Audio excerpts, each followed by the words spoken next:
Hey guys, in this episode we're going to be making Pokeballs in Blender for any game engine that you want to use them in, including Unity, Unreal, and Roblox. We are going to be using Blender version 4.1, but any later version will work as well. Okay, this is what you'll see as soon as you open up a new version of Blender. These are all the different kinds of buttons and UIs you'll see everywhere, but don't get overwhelmed. We're not going to be using most of those. This is a very beginner-friendly tutorial. Let's go ahead and start learning how to do some things inside of Blender. If you select an object by left-clicking, it will have an orange outline around it. With the object orange outlined, if you hit G with an object selected, you can grab and move it. Your cursor does not have to be over it. You can still hit G as long as the object is selected anywhere in your screen. If you hit S with the object selected, you can scale its size. If you hit R with the object selected, you can rotate it.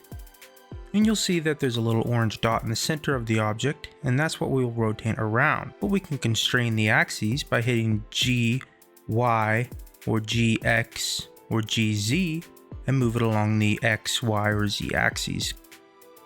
You can also do the same with rotate. You can rotate Y, rotate X, or rotate Z.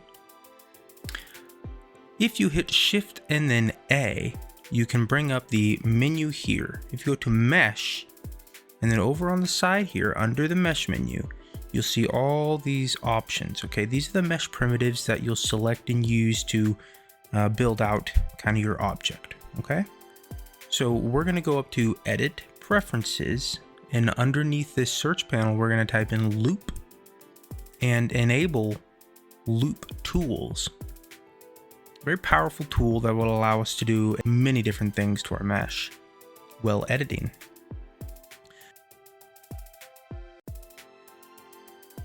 Select your mesh, tab into edit mode, and we're going to be building this Pokeball here. Okay, we're going to hit tab with that UV sphere selected and find the center of the ball on the X. We're going to select 4 faces in the middle of the X axis, right click, loop tools, and select circle. Go ahead and add some loop cuts with Control R, 2 loop cuts, right in the center of the sphere. We're going to hold shift and left click all the way around the ball.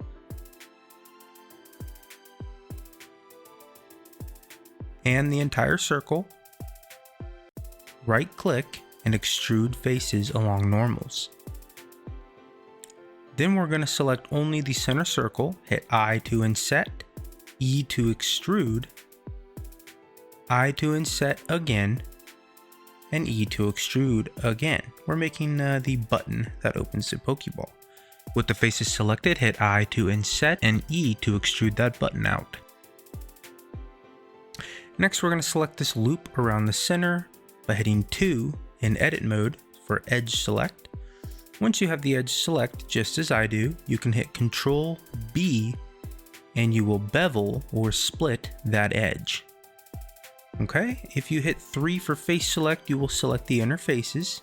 And I'm going to put another loop cut around the button with face select mode, and I'm going to select all these faces around that we just created by splitting the edge and the loop we just made around the button.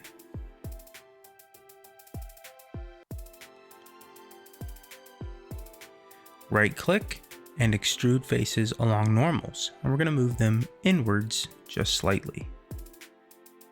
Now that we have our base Pokeball, go into object mode by hitting tab, select your Pokeball so it's highlighted with an orange outline, and hit Shift D so we can duplicate that Pokeball. I'm going to be making a couple different kinds. With the duplicated ball, go into face select mode, select the ring of faces around the top like this, go ahead and hit I to inset them, hit E to extrude them downwards, and then select all those faces we inset and hit E to extrude them back upward. I'm going to be selecting the faces around the Pokeball, around the center point of the Pokeball, where kind of the hinge is or the cut is, and around the button, just like this. Go ahead and hit I to inset, hold Alt, and click on the both face paths that you just saw me highlight here. If we have all those faces selected, you can right click and hit extrude faces along normals. Then you have this weird kind of sharp artifact around the top of the bottom of the button. Well, you just have to select the edges there that were part of the inset. And once you have them selected, you can hit delete and dissolve edges to get rid of that sharp artifact. Okay, now that you've seen the process of making those two Pokeballs, you can continue in object mode to Shift D and duplicate that Pokeball for a bunch of different base mesh Pokeballs and make however many different variations you wish with the knowledge that we've gained so far. Once you've made the desired amount, go ahead and stick around and we will texture these Pokeballs next to give them that iconic Pokeball look.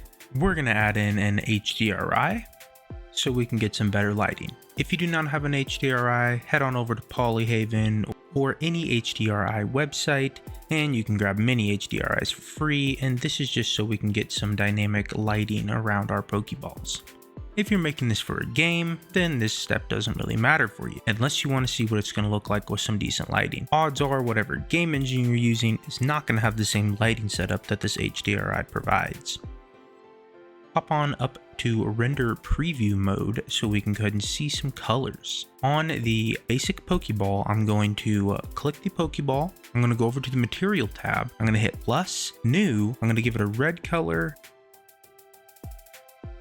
And I'm going to turn the metallic all the way up and the roughness to about halfway to about 0.44.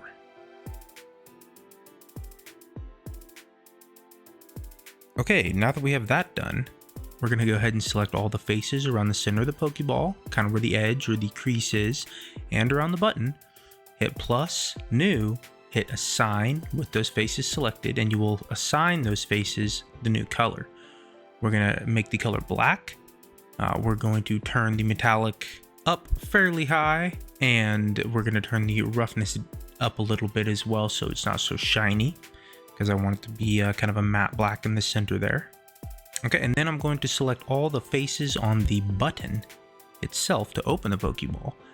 And the same thing, we're going to hit plus, new, assign, and then we're going to turn it kind of a more of a gray color, turn the metallic up, and I think that looks pretty good, honestly.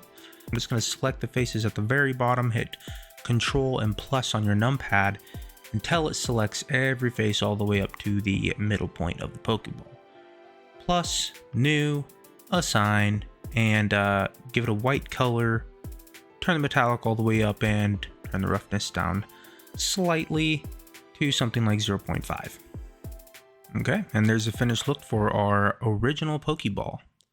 You can use the knowledge that we have gained with the material creation so far. These are just basic materials, nothing special, but they do look nice and finished. Follow this next 2-minute process and you can get a low poly version of the Pokeball as well. First, add in a UV sphere again.